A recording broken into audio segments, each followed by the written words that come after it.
If you want to continue to follow our adventure, click subscribe. So you don't miss anything, click the bell notification. Hello, Laughs on the Road subscribers and followers. So I've been asked quite a bit here lately, and I know why. What are my thoughts about traveling in a large group of people? Caravan type of style. And there's apparently some caravans getting ready to start up, groups of 25 to 75 people. A couple advantages I guess I could see is if you're new to this lifestyle and you wanted to learn about this lifestyle, there are people that you're going to be around that are going to know some things about it that you could learn from. If you run into an issue, I'm sure these folks can come and help you. If you had a flat tire, maybe somebody could run you to town and get your tire fixed. If you ran out of bread, maybe your neighbor could give you some bread. I mean, I know that bread for us is one of those items that we're just always running out of. And it's a lot easier, it would probably be a lot easier if you could borrow some bread from somebody than having to go and, the 20-mile trip to town to get some bread. Another thing that might be good is if you're an extrovert and you like being around people.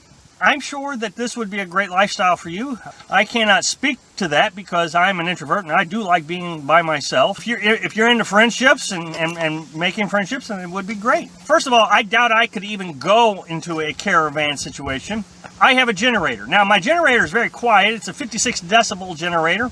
It's about the same volume as a conversation. Me and you talking right here. Carolyn and I can sit right beside it, hear each other just fine. However, people seem to really have a sore spot about generators. Me going into a caravan with my generator, now I know everybody's going to say, oh, that's why you need the solar panels. Fine, I'm not going to debate that. I mean, that's not part of the conversation here. We have a generator, we like the generator, and that's what I'm going to use. Which is kind of the point. We came out here so we could do our own thing. Not what everybody else wants me to do. So if I want to run a generator, being in a caravan would restrict me of that. Now, a lot of people are going to say, well, the generator probably won't bother a lot of people. Actually, it seems to bother a lot of people. Even when I talk about the generator, I'm sure in this video, talking about the generator, somebody's going to complain and be very angry that I have a generator. I would never be around you. You're the most aggravating person I've ever met. I get those kind of comments all the time, and guess what?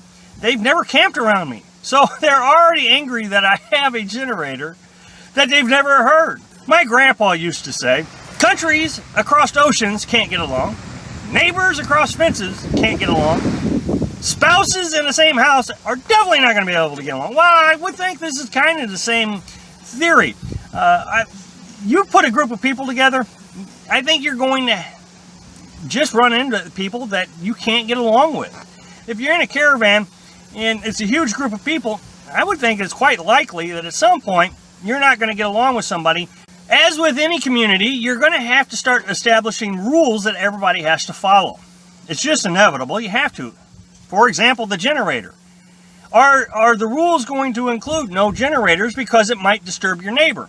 So, being out here with just me and Carolyn, I can run the generator without disturbing anybody. If there is a group of people, you're going to have to establish rules. You're going to have to establish rules about your dogs. I mean, I see a lot of YouTubers talk about having to leash their dogs up or not leashing their dogs up. I found it funny. I was watching a YouTuber the other day, and he was describing some of the rules of BLMs, and you have to have your dog on a leash in a BLM.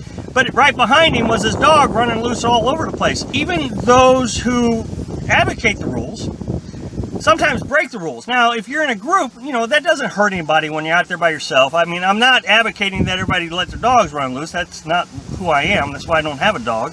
Once you become into a group, those rules have to be enforced so everybody can get along. And it's just the way society develops.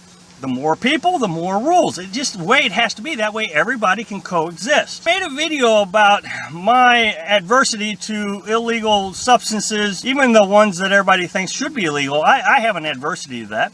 And even in these videos that we're talking about here, they had to express some concerns about those illegal activities. That, the music's playing loud, the police had to come out, they had to shut off the music. And then the next day they came out with drug-sniffing dogs, which means I am subjecting myself to someone who does an activity that I don't want to be around. I've talked about this in the past. You might be subjected to drugs or even alcohol. Carolyn is a recovering alcoholic. We've mentioned that before. if everybody's out drinking and having a good time, and she would be subjected to that kind of thing. So these are the things you need to think about before you go into a caravan situation. Another thing you have to worry about is just yesterday, there were some teenagers that came down here to go fishing at this lake. And they were pleasant, nice kids, no big deal. They didn't make too much noise. But as they were leaving, one of the teenagers asked Carolyn, "Are you here alone?" I was in the camper, so they couldn't see me. But they asked Carolyn. Well, of course, that got Carolyn's radar up. Whoa, why are they asking this question? Are they wanting to come back? Are they wanting to hurt me? Are they wanting to, steal something that we had? Obviously, the generator was sitting out. So these are the questions that come up. Well, if you're in a caravan and you have more and more people around you, I suppose there is an opportunity for folks to be protected by that community. But on the other hand, you may run into someone who wants your things. And so they may steal it and then leave in the middle of the night. Is the criminal activity higher or lower in a community? I don't know. I mean, obviously you go into the cities, you see this in the big cities, Chicago, St. Louis. You see a higher crime rate because of higher population. And then finally, when we were down in Florida, we were at a campground and there were some campers who parked right next to us while we were there. We were only there a day before these campers came in and parked right next to us. Now, the campground had a half a football field of empty space. They could have parked anywhere and had some distance in between us and them, but they parked right next to us. Carolyn and I really were uncomfortable with this. Every time we walk out of our camper, they would say, "Hi, how are you doing?" I mean, it was just like, it wasn't like, "Hi," it was, "Hi, how are you doing?" I mean, they were right there. They were so close to us that we couldn't start a campfire without risking burning down our camper or their camper. Now, to me and Carolyn, they seemed very rude. But to them, to themselves, they thought we were rude because we weren't accepting their friendship. They felt like they were being neighborly. We felt like they were infringing on our space. So, now, if you get into a community of 75 people, you're going to run into different theories on what is rude and what is not rude. You may have a neighbor who parks right next to you and wants to be in your business all the time, and you just want to have some space. Thanks for watching. Like if you like the video, and happy travels.